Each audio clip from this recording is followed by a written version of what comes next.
8:36, Nashville's Morning News on Super Talk 99.7 WTN. Dan Matt is here. Time for the cross. Chris is here. Joan is here. Hello, Joan. Hello. KGB is banging his head over there. It's a good tune. He's a headbanger. He is a headbanger. Let's face it, he's not a headbanger. I was a headbanger from way back. I'm one of the OG. Don't you need hair to headbang, though? No, you don't need hair to headbang. Dan had it, though. Man, I had to show you some pictures of me back in the day. Text me, honestly, legit, I want to see pictures of you in hair. I can't see it. I look like the lead singer of, like, Whitesnake back when I was, like, 19. Now, not the Slipknot where it's, like, all the way down there, like, stomachs, hair? No, I don't know. I'm not a big Slipknot. Yeah. I'm not a big Slipknot fan. It's a heavy metal band. No, I know who they are. They just creep me out. They had one good song. Which was it? Wait and Bleed. That's a good one, though. That was it. They have one called Stuff that's really good. Or Snuff that's really good. It's more of a slow tune, but it's good. Everything else is mediocre. You people, by the way, watching me on the super text line, you may be seeing something very bizarre about yours truly. And I talked a little bit about this last week. Hold on, I'm trying to figure it out. I don't see a Band-Aid on the forehead. No Band-Aid on the forehead. You're not wearing a beanie today. No beanie. Beanie's actually right here. You haven't changed your glasses, have you? No. People may or may not be able to see it. I'm not perpetually crying through the show, although sometimes I want to. I talked yesterday or the other day about how I've got cataracts. Yeah. Now my eyes have gone from being persistently dry to constantly tearing up. Really? And people are like, are you crying? Stop it. You're crying. I'm not crying. It's a great day. It's January 6th, the day that they're going to... He's moved by the anniversary of the insurrection. Yes. That's what it is. Anyway. Violence. He's still not over it. Yeah. So I don't know why my eyes are now gone from dry to tearing up. My eyes are so effed up. I was trying to do a segment earlier, and it's just like everything is just blurry now. It's so weird. And I'm not that old, man. I'm only 57. You wait, Malinoff. This is going to happen to you. I already have bad eyes. I told you off the air I have bad eyes. Oh, well. You know what? I get the view of the back of Jeff Malinoff. Yeah. I have to say, he's not going to be, no. he just covered it. Jones? He's not going to have hair for long. Wow. Oh. Who are you, my jealous brother? Both my brothers are bald, by the way, and they both always look at my bald spot. You know what? Well, Mal, coming. You know what, KGB? Welcome to being the target of one Joan Jones. Yeah, that was completely uncalled for. That was just mean. No, I mean, if it were me, I would have said, I'm looking at your backside, clearly your better side. And that's what I would have said. Oh, yeah. Why don't you just shave? That actually is more accurate. Why don't you just shave it off? Yeah. No, okay, I'll tell you what. Because both my brothers are bald, my dad is bald. My parents, my dad grew up with not good hair, and my mom misses that. So they're like, you can't buzz your hair. I'm like, okay, for the sake of the Malinoff name, one of us has to have hair in this family. So we'll be doing the comb over soon.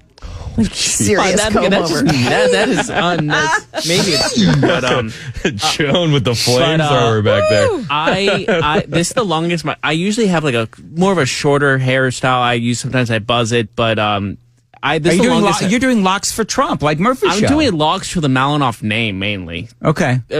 But Murphy was already doing that before I grew out my hair. But this is the longest my hair has ever really been. Has Murphy cut his hair yet? I don't see him. I don't see him anymore. I've been trying to tell him to get a barber to come in live on the 20th and have him cut his hair live on air. Oh, that's a good idea. That's a great idea. Actually. Wait a minute. They got to clean up after him, though, because I don't want a bunch of Murphy DNA all over the place. I'm sure the guy could bring in a vacuum. There's already enough Murphy DNA as it is. I come in here. I love Matt Murphy. I'm not bagging on Matt Murphy. We love Matt Murphy. He's got hair all over this place when I come in. He sheds. He is a shedder. He sheds. He does. That's weird. He sheds. For a guy. That's okay. Listen, we love Matt, and we all tolerate, the things we like and don't like about people. If his worst problem, it's not. If his worst problem is shedding, he's doing. I'm just kidding. I love Matt Murphy. Listen. Here's what I love about this radio station is we all could target each other with fun and frivolity, and very few of us actually get really upset about it. End of the day, we like each other. Usually, yeah. Hey, I'm just kidding. Chris brought something. I did. I was shocked to see this.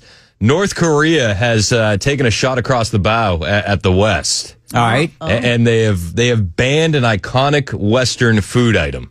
Kim Jong-un has reportedly banned North Koreans from eating hot dogs. This bizarre move is part of a crackdown on the invasion of Western culture in the communist state. So anyone caught serving them at home or selling them in the street would be committing treason and risk being shipped off to labor camps. Hot dogs are often used as an... Shipped off to labor camps? Whoa. Treason and shipped off to a labor camp because you want to have a hot dog with some mustard and relish. Yet he'll sit there and he'll watch basketball. Isn't that also part of the demonic Western culture? Give me hot dogs or give me death. All right, let's listen to this. and risk being shipped off to labor camps. Hot dogs are often used as an ingredient in a popular spicy noodle soup called budae jjigae, which was imported from pro-Western South Korea in 2017. But a vendor in a northern province says sales have stopped, and anyone caught selling the soup will be shut down. You know what's funny? That soup that they're talking about literally is Top Ramen. It looked like Top Ramen. I would never try a hot dog soup. Would you eat a hot dog soup? No. Does mac and cheese with hot dogs in it count in that category? Or? Any hot dog variations, I'm sure, is going to be treason in North Korea. Hot dogs and mac and cheese together? That's delicious. Yeah. Yeah. Did Mom ever make that for you? No. Oh, so sorry. Yeah. You're missing out, man. I'm so sorry. Serious stuff. Get your So wife sorry. like tonight, like, hey, what do you want for dinner, honey? Just go, can I just get mac and cheese with some hot dog in it? I have an experiment I need to try. Riker hasn't done that. So Riker hasn't had the hot dogs and mac and cheese. At least I don't think that he has. Did you do that when you were? No, I don't recall doing hot dogs and mac and cheese. That's just weird. Joan, what are these? What are these childhoods that they'd hit? I know. Would This you- was like the greatest Friday at dinner, like around our house. That's a special occasion when you get the hot dog and mac and cheese. Yeah. Not much happened in your homes today because that's not a special occasion, man. But whatever, it's all good. Hey, we went to steakhouses for birthdays and birthdays only. Okay, very good, very good. You guys want to do something? Let's do this. Who knows what this is?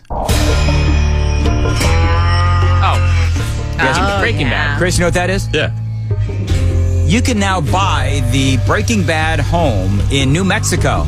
Really? Mm-hmm. Does it come with a pizza? No, so here's the thing. That home, people were getting, the owners were getting pissed because people kept stopping by and throwing pizzas on the roof. That's why. Is that true? Yeah. That's why they're selling it for $4 million. Wow. They're like, people won't stop coming to this home and bothering us. They had to put up a gate and everything. And so now they lived in that home for like that was a family home.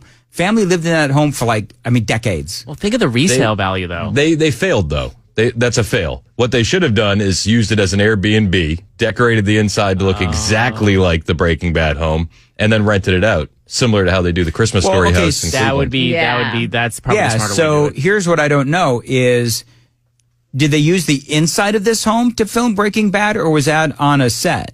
I'm sure that was a set. That was probably on a set. I love Breaking Bad. It's a great. Do you know that was the first show that I ever binged? What's the over-under on how many times Dan's going to hit that sound effect? I know. 4. Well, let's set it at 4. we only have forget 15 it. minutes left. Forget it. Well, honestly, like if someone buys that house, they should do exactly what Chris just said. Oh, absolutely. Make it like you'll make a profit on that in no time. Also, if you're tired of people throwing pizzas on your roof, you get a fake pizza and you leave it up there. Yeah. Well, or pay here's- people to do it. And here's the problem. You got pizza on your roof. You know what other problem you've got? Bird poop. Oh, yeah. Because those birds are going to go after that pizza and then they're going to poop it. On weekends, they should have a stand that says pizza throwing, $5 a throw or something like that. Would you pay $4 million for it, though? I bet you that's a good investment because people are going to be able to flip that around Yeah, exactly. and use it as a rental. Yeah, I mean, I don't think you should go less than 2 for like a historical quote unquote house. You know, Where is it? New Mexico. New Mexico. Yeah. What's the real estate market like? What are the Not that adjacent great properties? in New Mexico. I mean, no offense to New Mexicoans, but who wants to live there? Nobody.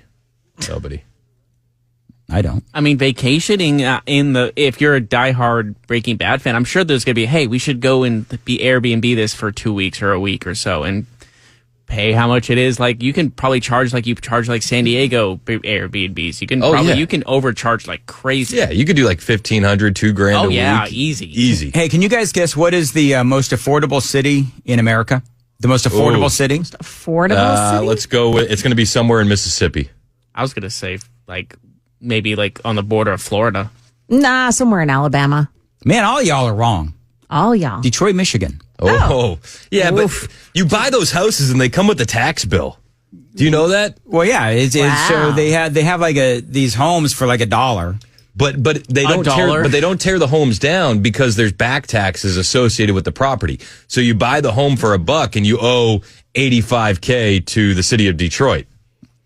So Yeah, but that's still not bad. I mean, you've got a dilapidated house that you have to fix, but Yeah. $85,000. yeah, if you don't mind black mafia family members roaming around the streets, you know. okay. Drug dealers going past your house. Let's be honest. Who wants to live in Detroit, Michigan? Yeah, no one. There's a documentary on YouTube called Detroit on Fire. It's old now, but like maybe like a decade old.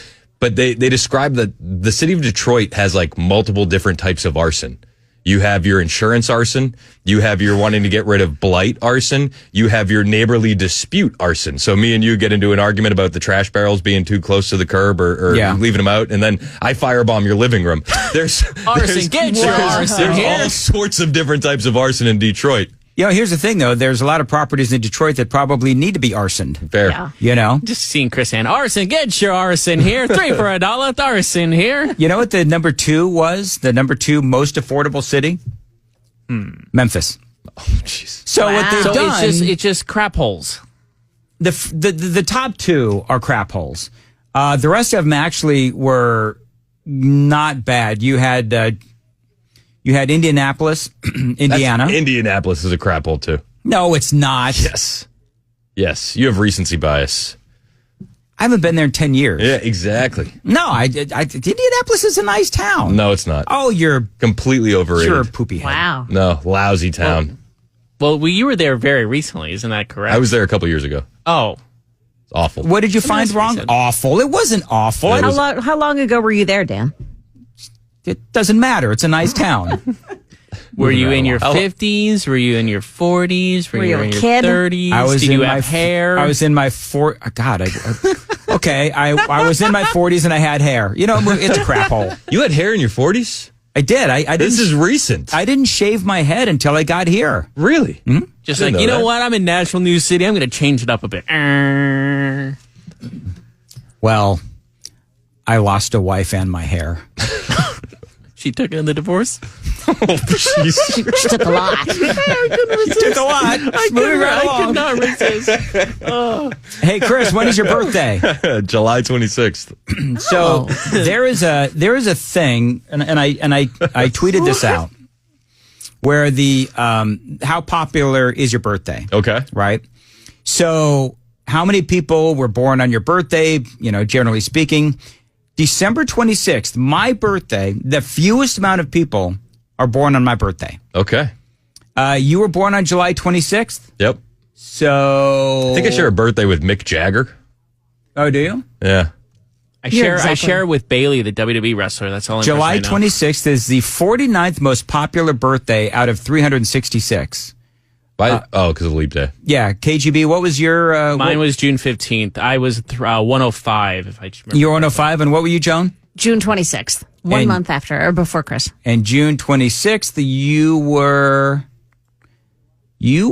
127th most popular birthday out of 366. And again, mine was 366. All right. Give me 15 seconds. What do you got coming up? All right, so today on the show, we're going to talk about the podcast, the groundbreaking podcast that sent Sean Ryan into hiding. Like, listen, I'm the conspiracy guy, and I love this kind of stuff, and I got excited when I heard about it, I but then knew when you I would. watched it, underwhelmed and disappointed. All right. Coming up, KGB, we have some trivia that we're going to do. In that little segment before the news, we're going to do some trivia with KGB, with Joan, me, and Chris.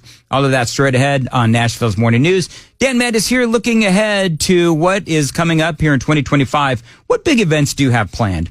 Whether it is a big corporate event or a family reunion, maybe a wedding at your home, My friends at Nashville Tent and Awning can help you with an incredible enclosure that can be installed anywhere. Now, they've been around since 1884. These folks, of course, a Nashville institution, and they've worked with the likes of the Titans, Vanderbilt, and the Grand Ole Opry. They're one of the top companies here in Nashville. So think about your backyard. You can actually extend your living space with a backyard enclosure so that you can enjoy it even here in the wintertime. So if you have an event for work coming up, maybe for the family, whatever, my friends at Nashville Tent and Awning, they can help you big time with a tent or enclosure, and they've got awnings for any style of building that'll improve the look and feel of your home or office. Get some visuals and check it all out at their website, NTACO.com. Call them, tell them Dan told you to reach out, 615-329-3701, 615-329-3701. Solid craftsmanship built to last since 1884. Nashville Tent and Awning.